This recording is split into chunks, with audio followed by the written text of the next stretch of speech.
네, 오늘 설교는 하이델베르크 교리문답, 오늘 주의 날 제17주입니다. 찬송의 책 477페이지입니다.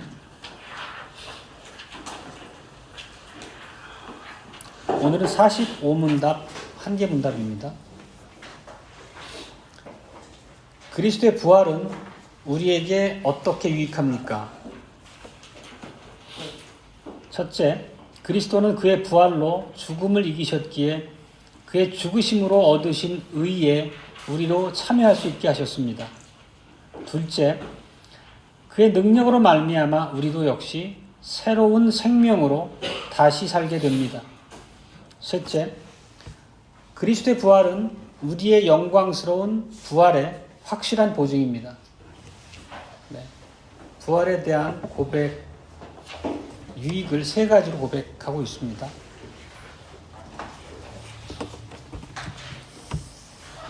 사랑하는 형제자매 여러분, 부활에 대해서 우리가 너무도 익히 잘 알고 있는 주제고 익숙하기도 합니다. 그리고 우리가 믿는 기독교 신앙에서 가장 핵심이 되는 교리하면 아마 가장 먼저 부활이 떠오르는 것 중에 하나일 것입니다. 그리고 실제로 우리가 예수 그리스도께서 무덤에서 부활하시고 승천하신 것처럼 우리도 언젠가 예수의 재림과 더불어 우리도 부활할 것이라는 사실을 우리 마음에 깊이 믿고 소망하고 있습니다. 그렇지만 실제 우리는 어쨌든 당면한 오늘의 현실을 살아가고 있습니다. 그리고 이런 현실 속에서 우리가 부활의 소망을 품고 있지만 또 막상 생활에 많은 그런 여러 가지 어렵고 힘들고 즐겁고 우리를 아프게 하는 일들을 또 직면하며 살아갑니다. 그러면 이런 부활이 오늘 우리에게 어떤 영향을 미치는지를 우리가 깊이 한번 살펴보는 시간입니다. 예수 그리스도의 부활, 또 우리 안에 심겨두신 그 부활의 소망이 오늘의 나와 무슨 관계가 있습니까? 그리고 오늘을 살아가는 나에게 어떤 도움이 되는 하나님의 교리입니까? 실제 주의 날 17주 오늘 고백에서는 그리스도의 부활이 우리를 근본적으로 새롭게 했다, 다르게 만들었다는 걸 고백하고 있습니다. 그리고 앞서 살폈던 것처럼 세 가지로서 부활의 유익을 고백했습니다. 특별히 오늘 그 중에서 이제 두 번째 유익에 집중해서 말씀을 선포하고자 합니다. 두 번째 유익을 다시 한번 보겠습니다. 그의 능력으로 말미암아 우리도 역시 새로운 생명으로 다시 살게 됩니다. 이것은 그냥 이 문맥만 우리가 간단히 이해하더라도 예수님께서 부활하셨기 때문에 우리들도 더 이상 죽은 자가 아니라는 뜻입니다. 영적으로 살아있는 생명을 누리는 자들이라는 뜻입니다.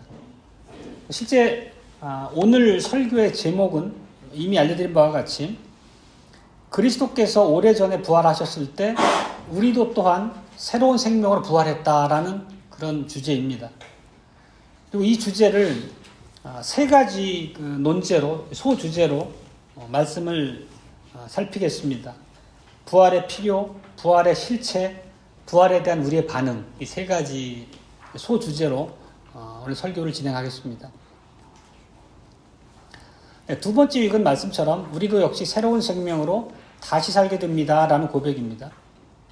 그러면 새로운 생명으로 다시 살게 된다는 얘기는 우리가 새로운 생명으로 부활해야 한다는 필요를 사실 전제하고 있는 고백입니다.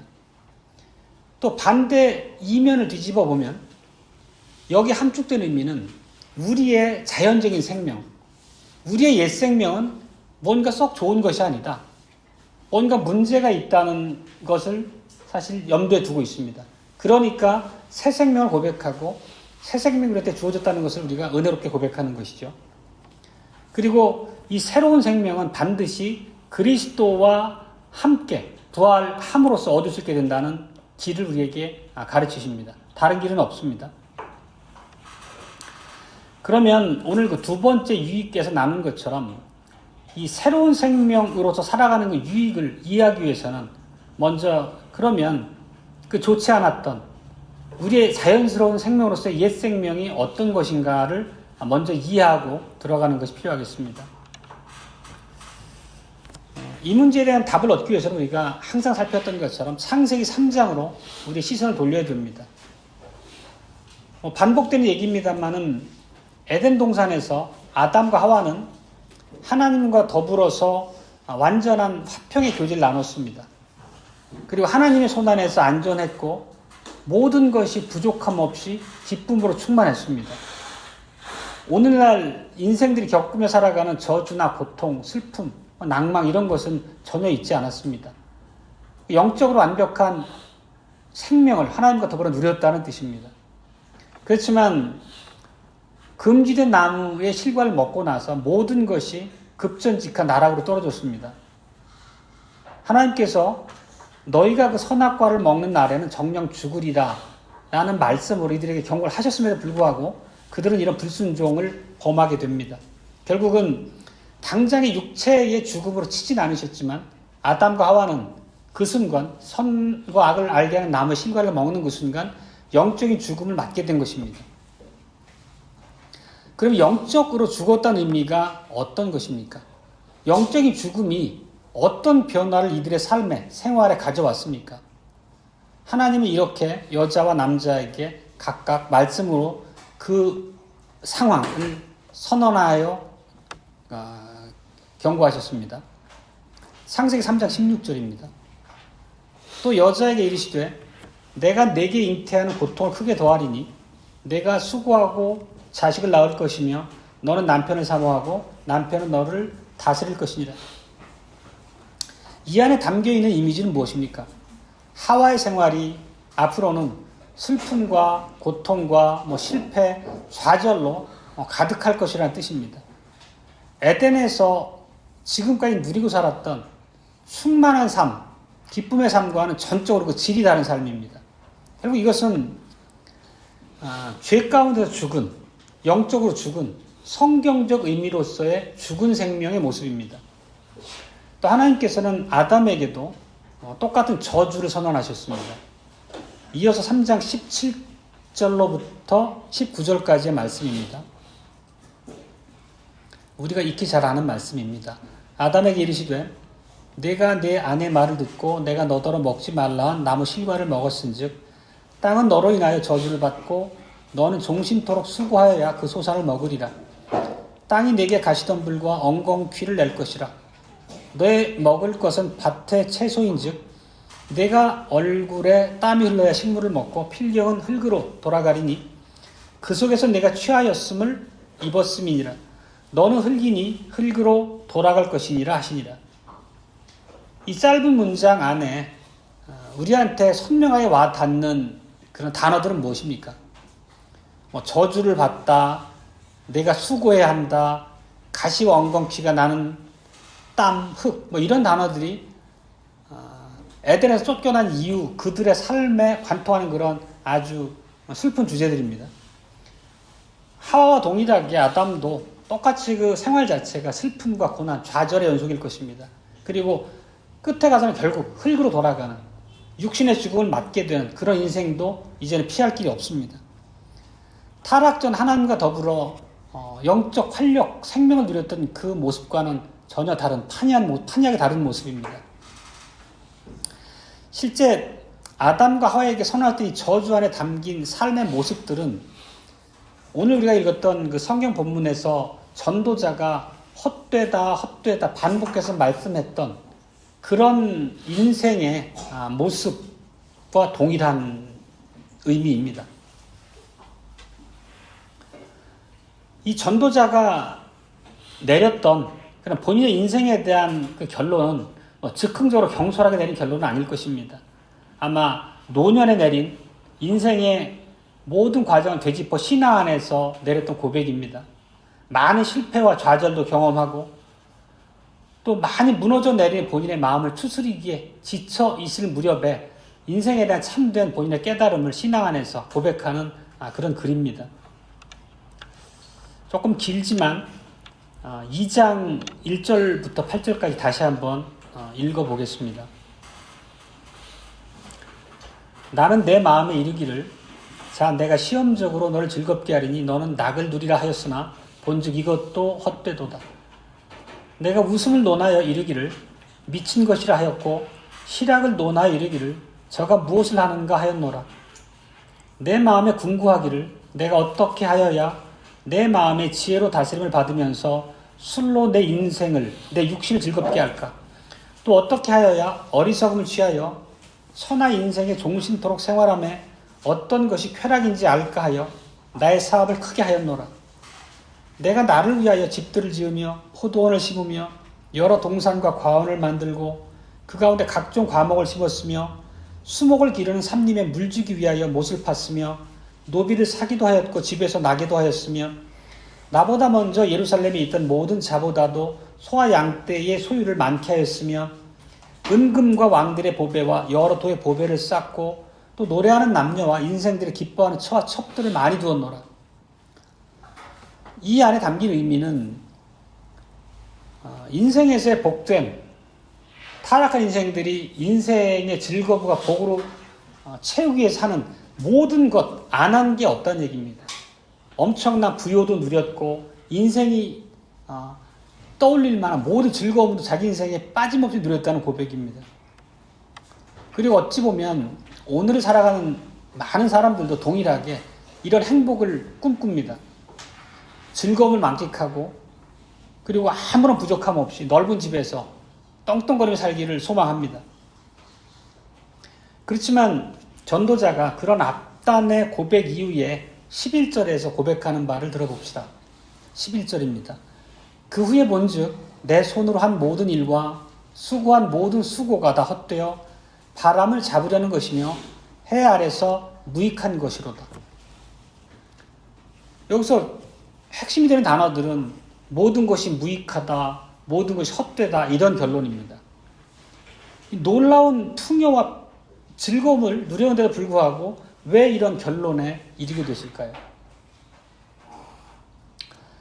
그 이유는 우리가 이 앞에 살폈던 창세기 3장에서 그 원인을 찾을 수 있습니다.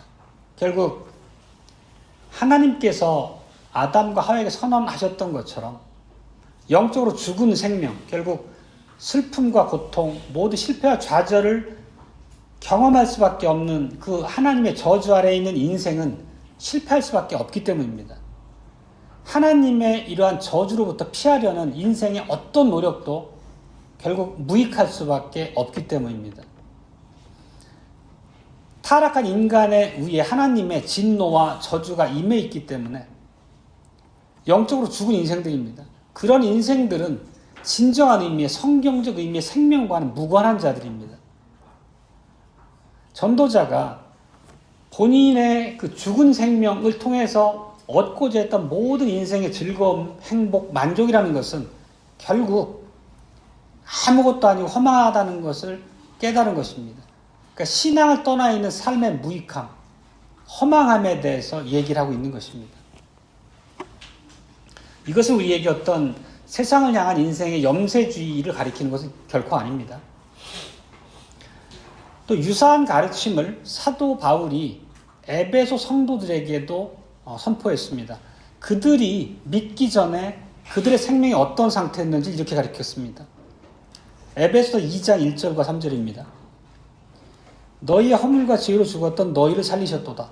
그때에 너희가 그 가운데서 행하여 이 세상 풍속을 좇고 공중의 권세 잡은 자를 따랐으니 곧 지금 불순종의 아들들 가운데서 역사하는 영이라.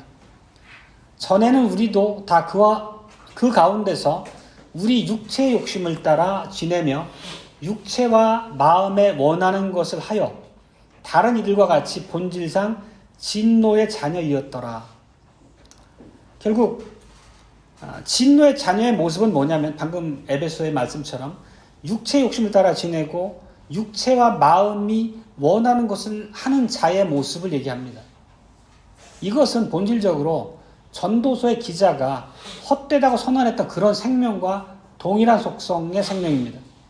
그리고 이것은 다시 좀 더 살펴 올라가 보면 창세기 3장에서 하나님이 아담과 하와에게 선포하셨던 그 저주, 결국은 고통과 슬픔, 실패, 좌절로 점철될 수밖에 없는 인생의 모습입니다.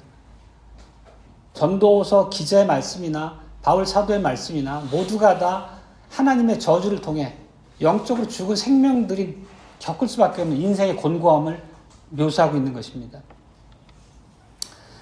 그리고 이런 생명들을 한마디로 우리가 죽음이라고 얘기합니다. 이것은 아까 우리가 그 벨직 신앙 고백 해설에서도 봤지만 육체 감정에 따라 자기 기분에 이끌리는 대로 행동을 하고 입에서 나오는 대로 여과 없이 자기의 분노와 원한과 상대방을 향한 적의를 쏟아내고 이런 것들이 바로 죽음, 허물과 죄로 죽은 자의 모습들입니다.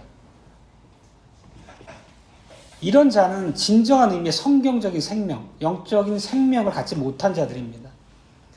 그들의 삶 속에는 하나님의 저주, 즉 죽음이 역사하고 있는 것입니다. 바로 이런 인생들이었다는 것입니다. 이런 인생들이었기 때문에 새 생명으로의 부활이 반드시 필요했다는 것입니다. 새 생명으로의 부활이 이루어지지 않은 생명은 그 인생이 아무리 처절하게 몸부림치면 행복을 추구하고 살아가더라도 그 끝에는 결국 만족과 진정한 기쁨이나 평화가 있을 수 없다는 얘기를 가르치고 있는 것입니다.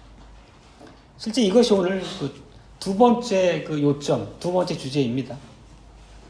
우리 부활의 실체라는 주제입니다. 실제 우리가 지금 누리고 사는 이 새 생명은 예수 그리스도의 부활과 더불어 믿는 우리에게 주어진 축복입니다.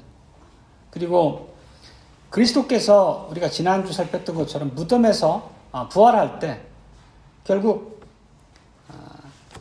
예수 그리스도 혼자만 부활한 것이 아니라 그분 안에서 택한 백성들이 함께 일어나는 것을 우리는 얘기하고 있습니다. 그리고 바울의 에베소 성도들에게 가르친 바처럼 그 전에는 그렇게 우리가 새 생명으로 부활하기 전에는 진정한 의미, 성경적 의미로 생명이 너희 안에 있지 않았다고 가르치셨던 겁니다. 그리고 그들이 진정한 의미로 예수 그리스도 안에서 믿음으로 부활했을 때 그들이 어떻게 됐는지 이렇게 가르칩니다. 긍휼에 풍성하신 하나님이 우리를 사랑하신 그 큰 사랑을 인하여 허물로 죽은 우리를 그리스도와 함께 살리셨고 또 함께 일으키사. 바울은 에베소 성도들이 그리스도와 함께 살아났다고 가르치는 것입니다. 이것은 그리스도께서 부활하셨을 때 믿는 너희도 동일한 부활을 경험한 것으로, 그 영적인 부활을 경험한 것으로 가르치는 것입니다. 그리고 로마서 6장에서도 바울은 동일한 진리를 가르칩니다. 그걸 어떻게 표현하냐면 연합이라는 단어로 설명을 합니다. 그리스도와 신자들 사이에 연합에 대해 설명함으로써 예수 그리스도와 더불어 부활한 새 생명이 가지고 있는 그런 영적인 생명력을 가르칩니다. 이 연합이라는 것은 우리가 아주 익숙한 단어입니다. 예수님께서 십자가에 못 박히셨을 때 우리도 못 박힌 것이고, 예수님께서 장사되셨을 때 우리도 장사된 것이고, 또 예수님께서 부활하셨을 때 우리도 부활했다는 것. 즉 예수님께서 공생의 사역을 통해서 이루신 모든 그 과정에 우리가 함께 했다는 것입니다. 그분과 함께 십자가에 못 박혔고 그분의 부활과 더불어 우리도 부활했다는 것을 우리에게 가르치는 것입니다. 그리고 당연히 이것은 예수님과 더불어 우리의 육체가 못 박히거나 우리의 육체가 그 순간 부활했다는 의미가 아니라 영적인 죽음으로부터 우리가 일으켜졌다는 영적인 생명, 부활을 얘기합니다. 그리고 그리스도께서 장사되실 때 조금 더 확대해서 해석을 하면 우리와 지금 현장에 있는 우리뿐만 아니라 아담부터 마지막 종말의 때까지 하나님의 은혜 안에서 택함받은 모든 백성들이 함께 장사되는 것이고 함께 부활의 생명을 누리는 것입니다. 예수님께서 십자가에서 입으신 모든 사역의 결과는 하나님께서 택한 모든 백성에게 부족함 없이 완벽하게 임하는 완전한 구원을 의미합니다. 사실 우리가 최근에 하나님 말씀 공부할 때마다 그런 논쟁 아닌 논쟁을 좀 일부 했지만 이런 하나하나의 그 성경적 가르침들이 우리의 지성으로 완전하게 이해될 수 있는 사항들은 아닙니다. 우리가 수학 문제 풀듯이 완벽하게 모든 아기가 맞아 떨어지는 그런 우리의 확실한 이해가 가능한 영역이 아닙니다. 결국 하나님은 우리보다 무한히 크신 분이고 그분께서 성경을 통해서 이룩하신 바를 우리에게 진리로 가르치시고 이것이 진리요 생명의 길이다라고 말씀하셨으면 우리는 그 길을 우리 신앙으로 고백하고 따를 뿐인 것입니다. 그리고 하나님께서 우리에게 알게 하신 바, 이 부활하신 그리스도께서 부활하신 목적에 대해서 또 하나님께서 가르치는 바대로 우리는 겸손하게 그분의 가르침과 교훈을 받아들여야 됩니다. 결국 그것은 하나님께서 예수 그리스도께서 죽음으로부터 부활하시는 자신의 능력을 과시하기 위한 것이 아니라 결국은 택한 백성들을 영적 죽음으로부터 일으켜서 새 생명으로 살아갈 수 있도록 역사해서 은혜를 베풀기 위함이라는 것을 우리가 늘 말씀에서 대하고 있는 부분입니다. 이걸 성경에서 이렇게 표현하기도 합니다. 스올에 붙잡혀 있지 않게 하시리라. 스올이라고 하는 건 음부, 지옥이라는 의미입니다. 아시다시피. 그리고 로마서 6장에서 그 연합에 관련된 깊은 이제 바울의 신학적 통찰이 담긴 그 글에서도 예수 그리스도의 부활은 우리의 부활이 포함되어 있고 당연히 그것은 우리가 마지막 때에 하나님의 심판대 앞에서 영적인 부활로 일으켜지는 그 순간만이 아니라 현재 우리도 그 부활 생명 아래 있고 부활 생명의 영향력과 은혜 아래 살아간다는 얘기를 또 담고 있습니다. 그것이 바로 새 생명력을 가리키는 것입니다. 그리고 성경에서 이런 표현으로서 이것을 묘사합니다. 보라, 옛것은 지나갔으니 이제 새 것이 왔다. 이렇게. 그렇다면 여러분 각자에게 부활이 의미하는 바는 무엇입니까? 우리가 반드시 기억하고 전제해야 될 것은 우리 역시도 아담과 하와가 처음 죄로 인해 동일하게 영적인 죽음을 맞았습니다. 그것이 원리적으로 성경적으로 해석이 되어 있는 걸 우리가 많이 접하고 배웠습니다. 우리도 여전히 아담과 하와와 더불어 하나님의 저주와 진노 아래 있었습니다. 그래서 실제 우리가 살아가는 생의 많은 날들이, 모든 날들이 슬픔, 고통, 실망, 실패, 좌절 이런 것들로 점철되어 있습니다. 그러니까 전도서 기자의 표현대로 하면 참으로 헛되고 헛된 인생을 늘 다람쥐 10바퀴 살아왔습니다. 그런데 하나님의 자녀된 우리들은 그리스도의 능력 안에서 새로운 생명으로 부활했습니다. 이것은 성경적 의미로 다시 살아났다는 것입니다. 창세기 3장에서 하나님께서 아담과 하와에게 선포하셨던 그 저주가 말끔히 해소되었다는 것입니다. 그렇지만 또 반면에 우리가 인생의 많은 여정에서 이런저런 어려움과 슬픔과 좌절, 고난을 역시 겪으면서 살아갑니다. 그렇지만 이런 것들은 더 이상 하나님의 그 불쾌하시는 진노의 손이 우리를 짓누르고 있는 그런 의미로서의 고난과 슬픔이 아니라는 것을 성경은 또 계속해서 우리에게 훈계하십니다. 우리가 겪는 이런 어려움들이 더 이상 하나님의 진노의 결과가 아니라는 것입니다. 근본적으로 우리가 겪는 슬픔이나 고난의 성격 자체가 바뀌었다는 것입니다. 결국은 하나님께서 우리에게 슬픔을 보내실지라도 그 슬픔을 바꾸어서 선으로 만드실 것을 우리는 믿고 살아갑니다. 그리고 우리 이제 완벽하게 새로운 소망과 삶의 목적과 영생 이후에 하나님 안에서 누리게 될 그런 오전에 얘기했던 그런 통치권의 공동 행사라고 하는 그런 은혜롭고 복된 시간의 소망을 살아가는 겁니다. 그리고 우리 앞에 두신 여러 가지 어려운 모든 상황들은 결국 완전하게 지혜로우신 하나님께서 우리 인생을 다듬어 하나님의 자녀로서 성숙시켜가는 과정으로 우린 이해하고 인내하고 하나님을 바라봐야한다는 얘기를 반복해서 살피고 있는 중입니다. 이제 오늘의 마지막 주제입니다. 부활에 대한 우리의 반응이라는 주제입니다. 그렇다면 우리의 이런 영적인 부활에 대해서 가르치고 계신 하나님의 말씀에 대해서 우리가 어떻게 반응해야 됩니까? 앞에 걸 다시 정리하자면 우리는 영적으로 부활했습니다. 새로운 생명을 얻었습니다.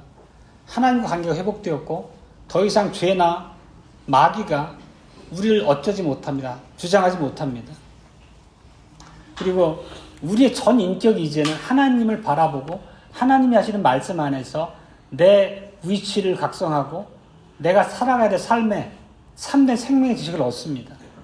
그렇다면 이제 더 이상 이 세상의 것들이 우리를 흔들거나 자극할 수 없다는 것을 의미하기도 합니다. 이제 정말로 명실상부하게 내 생명의 초점이, 좀 더 구체적으로 말하면 내 일상 생활의 모든 초점이 나를 생명으로 일으켜주신 하나님께로 향해야 된다는 뜻입니다. 바울은 이 가르침을 이렇게 설명했습니다. 로마서 6장입니다. 10절과 11절입니다. 그의 죽으심은 죄에 대하여 단번에 죽으심이요 그의 살으심은 하나님께 대하여 살으심이니 이와 같이 너희도 너희 자신을 죄에 대하여는 죽은 자요 그리스도 예수 안에서 하나님을 대하여는 산 자로 여길지어다. 여기 보면 하나님께 대하여 산 자라는 표현으로 가르칩니다. 이거는 그러니까 로마서니까 당대 서신 자체 최초는 이제 로마 교회 성도들이 그 수신자였을 것입니다.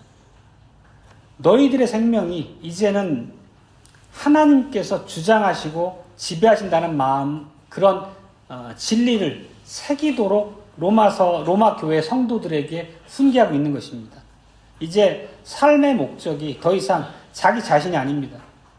삶의 목적이 이 세상의 돈이나 명예나 권력이나 그 다음에 그 전도서 기자가 얘기했던 것처럼 술이나 여운 같은 것들이 아니라는 것입니다. 우리의 마음을 진정으로 기쁘고 평화롭게 하는 것은 이 세상의 뭔가가 아니라는 것입니다. 결국 우리의 사는 목적은 그 웨스트민스터 소교리 일문답처럼 하나님을 영화롭게 하고 그분의 영광을 찬양하는 삶이 진정한 우리 삶의 목적이라는 그 진리를 깨닫는 위치로 돌아왔다는 것입니다.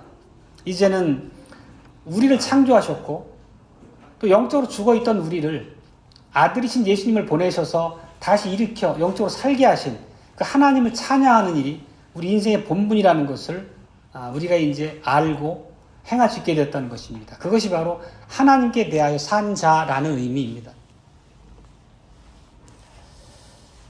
그리고 오늘 우리가 살폈던 본문 중에 골로새서 3장이 있는데 바울은 이제 같은 말씀을 골로새 성도들에게 이렇게 가르쳤습니다. 3장 1절부터 3절까지입니다. 그러므로 너희가 그리스도와 함께 다시 살리심을 받았으면 위의 것을 찾으라.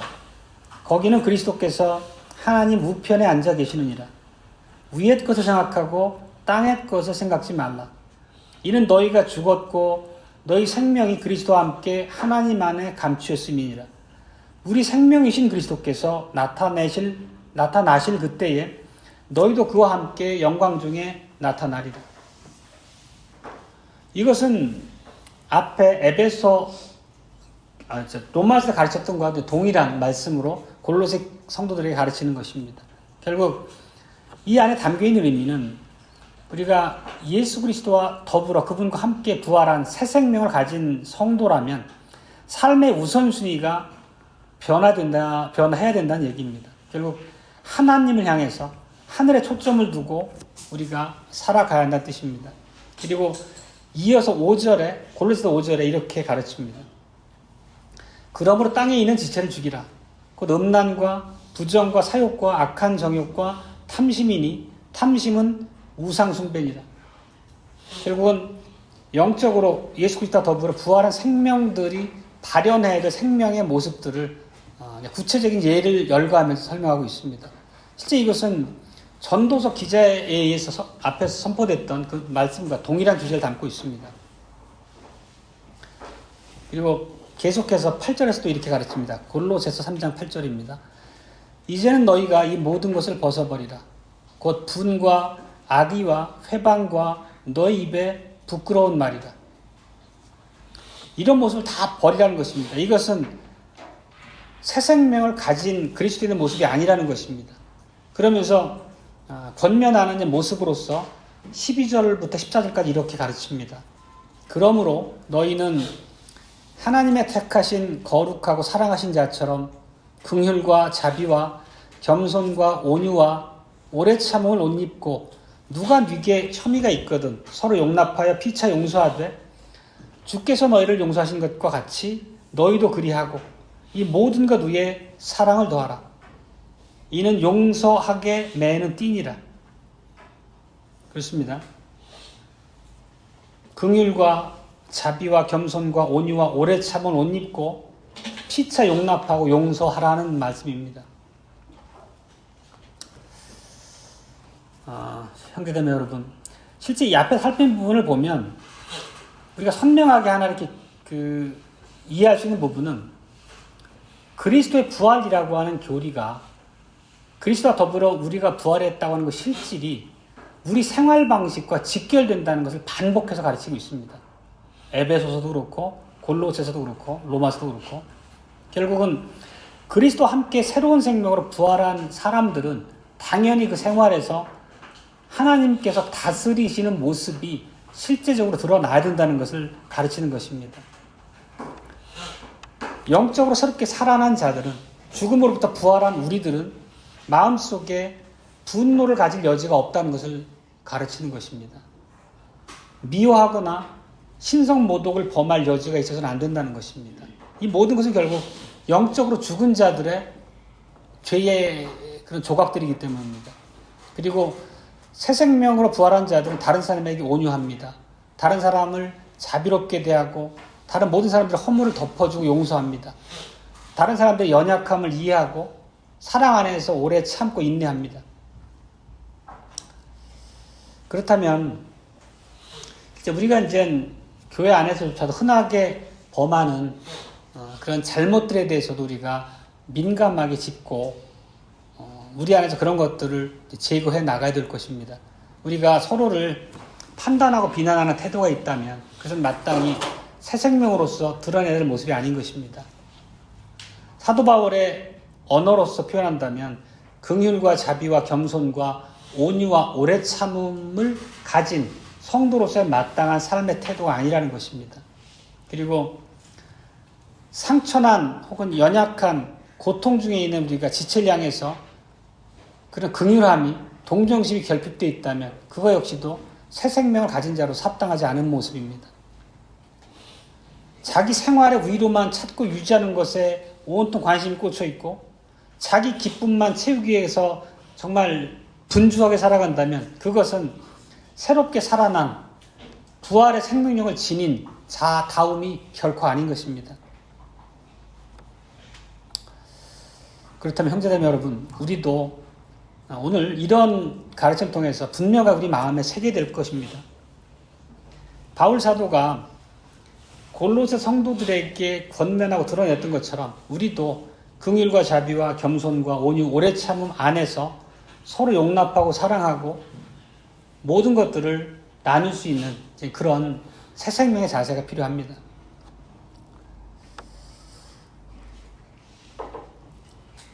다시 이제 말씀을 맺겠습니다. 마지막으로 이렇게 정리할 수 있겠습니다. 예수 그리스도의 부활이라는 하나님의 말씀, 가르침은 단순히 우리 안에 그냥 기억되는 걸로 끝나야 될 그런 문제가 아닙니다. 우리가 살아가는 일상의 생활과 결코 분리되는 하나님의 교리가 아니란 뜻입니다. 그리고 마지막 날에 하나님 심판대 앞에서의 부활이라고 하는 그날에 위해서 남겨둔 히든카드나 그런 것이 아니라 내가 살아가는 내내 발현되어야 될 하나님의 자녀로서의 생명력으로서 우리한테 각인되어야 할 것입니다. 우리가 입으로 고백하는 단순한 문제가 아니라 삶의 문제로 이 교리를 직면해야 된다는 뜻입니다. 주 예수님께서 부활하셨고 우리도 그분과 더불어 부활했습니다. 그리고 이제 우리는 만물 만사를 완벽하게 통제하시고 다스리시는 하나님의 손길로 보호받으며 살아가고 있습니다.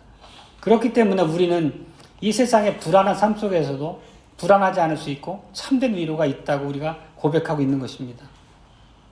우리가 서로를 격려하고 하나님의 영광을 위해서 그분이 우리에게 가르치고 명령하시는 대로 우리 지체들과 더불어 나누기 원하는 참된 위로가 우리한테 주어진 것입니다. 네, 아멘.